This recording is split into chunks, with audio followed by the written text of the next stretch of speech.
I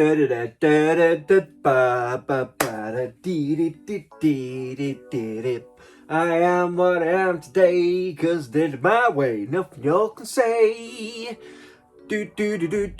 Swarfy. So this video is going to be maintenance tech, looking at how to reseal rams, because one of the things I get asked a lot from people via the social media channels is my rams are leaking, where can I get new rams, or how do I reseal the rams that I've got? And there's obviously a few different types of rams, depends on what you've got. Some rams are non-serviceable, some rams might just be that tired that they need to be replaced, and we can have a look at what happens to rams over time. Some rams, a simple strip apart, change the seals for O-rings. Some rams have like a block of different type scraper rubbers and all sorts of stuff. So I'm going to grab 3 different types of rams. If I've got some scrap ones and I've got some good ones, and we'll take them apart, we'll have a look inside, a tech rundown on what you can do to keep your rams going. So it's a good maintenance thing to do. I've got my highest hop award t-shirt, which I won at the UK Lowrider Nationals last year. I think it was like, yeah, UK Lowrider, yeah, it says UK Lowrider Nationals on it. This t-shirt was made by the homie Sai Sub Porter. He's on Instagram, look him up. He does all sorts of branding. He's a cool guy. He also did the design for our Laynplay wire wheel tee, in case you didn't know. So look him up and let's get into it. These are the 3 rams that I tend to be aware of on UK cars especially. You've got the standard style ram. It's a simple cylinder with a rod inside and a collar. We'll take it apart in a minute. This is the sort of thing that you see on most American car builds. On a lot of European cars where you replace the shock absorber with a ram is this style.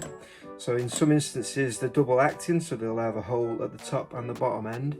These have got a much more complicated seal assembly in there, but as you can see on this one, it's got a shock mount on the top and a shock mount on the bottom, and that replaces your shock absorber on stuff like Mercedes and the rear of Hondas and that kind of stuff. Third is a very common ram on UK cars. I won't mention the manufacturer or where they come from. The main thing about these rams that I've noticed, although the quality seems to be good, is that I don't believe, and I don't know if this is true, but I don't think they're serviceable. Whether you can get, I've never serviced them myself. I don't know whether you can take these seals out, but essentially that is the same as that. And the same manufacturer sells or installs a similar cylinder to that. So these are the sorts of rams that you'll find on UK cars.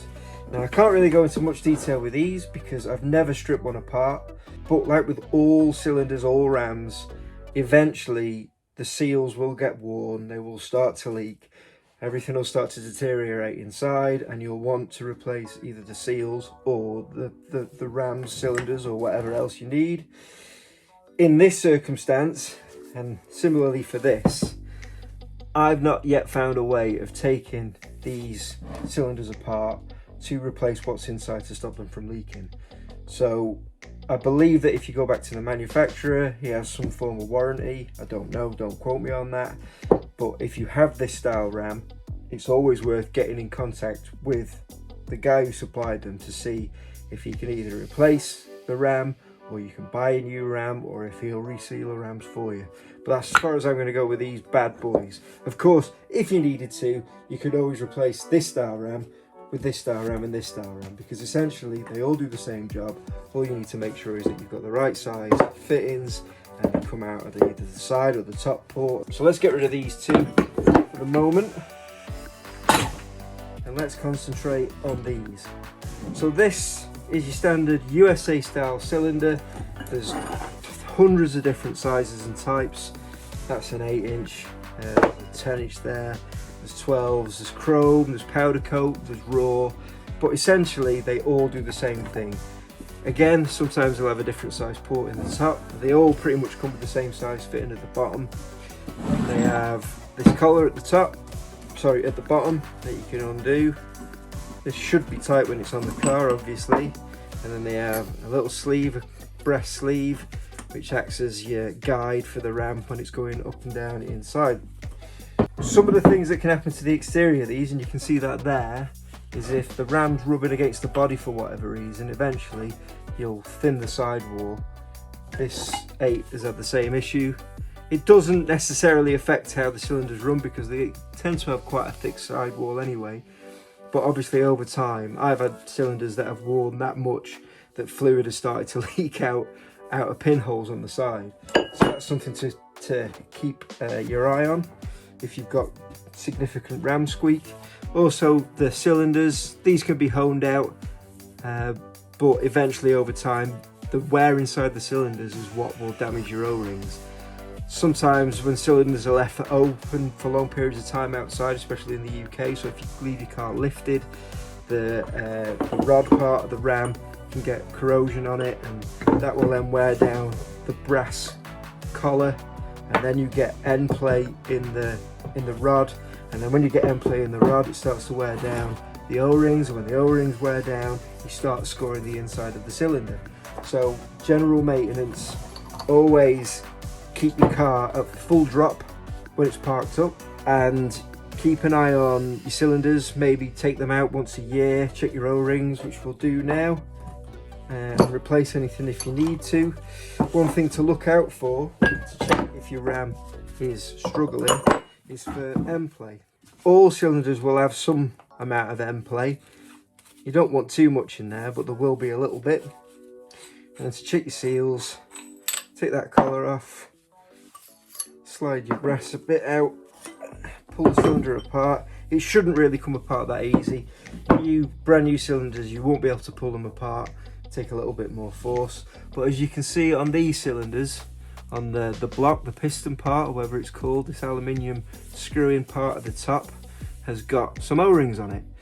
In some cases they have 3, in some cases they have 2, in some cases they have a little nylon spacer washer. They're relatively easy to replace. All you need is a box of O-rings of the right size, or a local hydraulic shop who can supply what you need.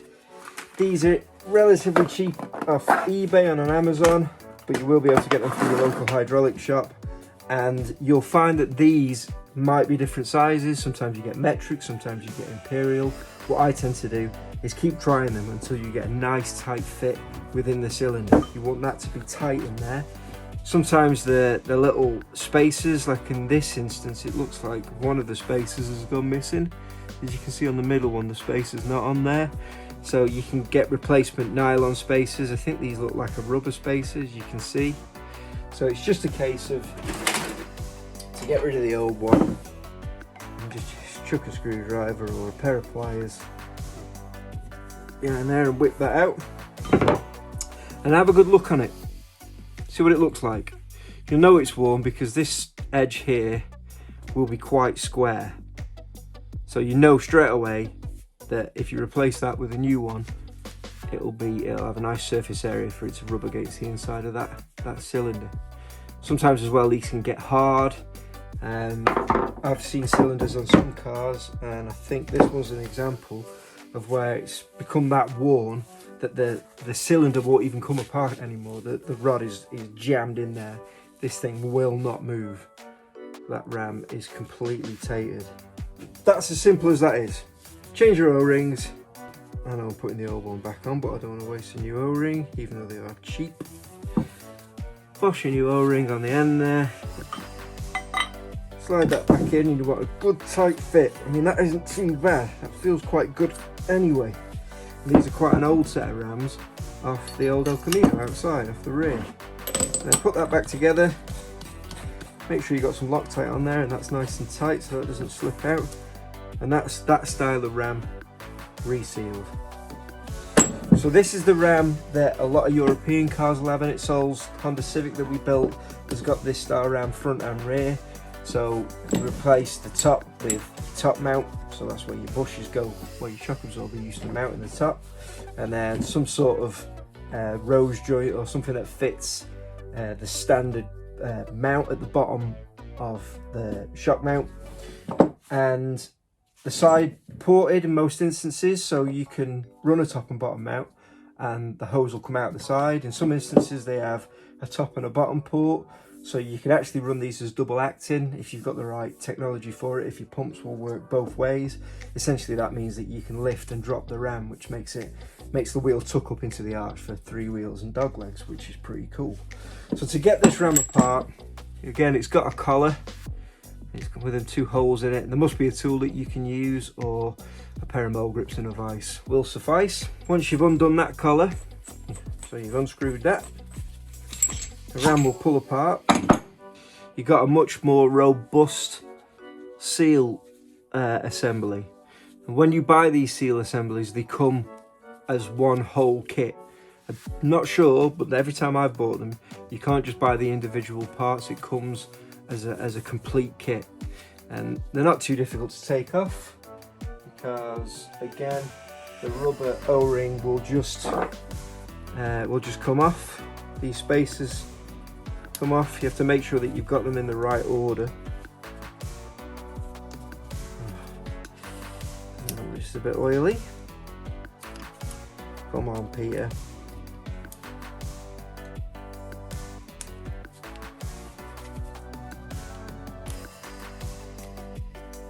I can't get it.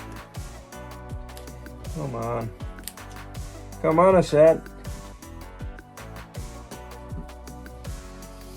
So that's the first bit off, and then there's the second nylon bit, and then there's the rubber seal.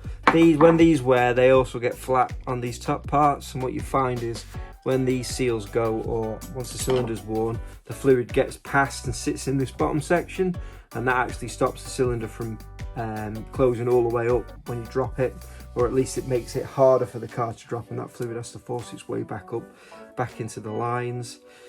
There's also an O-ring on this bottom section, and there should be an O-ring in that little ridge there, and that's just to stop any residual fluid that gets out the bottom end, or if you are using it as double acting, from popping out the bottom of the cylinder. So that is the 2 main style cylinders that you'll see on cars, side ported for shock replacement type installations, McPherson strut, double wishbone on Hondas and that kind of car. And then you've got your standard USA style, so what you find on Impalas and Cadillacs and G-bodies, and they're both really simple and straightforward to maintain, and the more you maintain them, the longer they will last. If you leave bad O-rings in there and they're leaking, all you will do eventually is ruin the inside of your cylinder and the outside of the rod. So please replace them on an annual basis is recommended, depending on how much you're using the car. If you drive the car daily, you will find that the cylinders will wear down a lot quicker, and you will need to replace them more often. If your car only comes out 3 or 4 times a year for shows and then goes back into storage, you probably won't need to change them for a couple of years, 2-3 years. But it's inexpensive. O-ring kits are cheap. These seal blocks that you find on these, you might have to go to a local hydraulic shop to pick them up. But in both cases, if you take these cylinders to a hydraulic shop, they should have all the components needed to fix both of these in the instance that either of them are leaking. If you've got any questions about any of this kind of stuff, you can message us, DM us on Instagram or on the UK Lowriding Facebook page, or you can leave a comment on the video and we'll always reply. But it's always easier to get us on the social medias, because it's a complicated process replying on YouTube. It doesn't notify you every time somebody then replies to the original comment, so you miss a lot of what's being said. So Laynplay on Instagram, UK Lowriding on Facebook. Drop us a message, any questions. If you need parts, if you're short, if you need a supply, we've got rams in stock. We think we've got 10s and 12s in at the moment. Or we can point you in the direction of where to get this stuff from if you can't get it from us. But don't struggle, it's straightforward stuff. You can do it, I believe in you. Peace!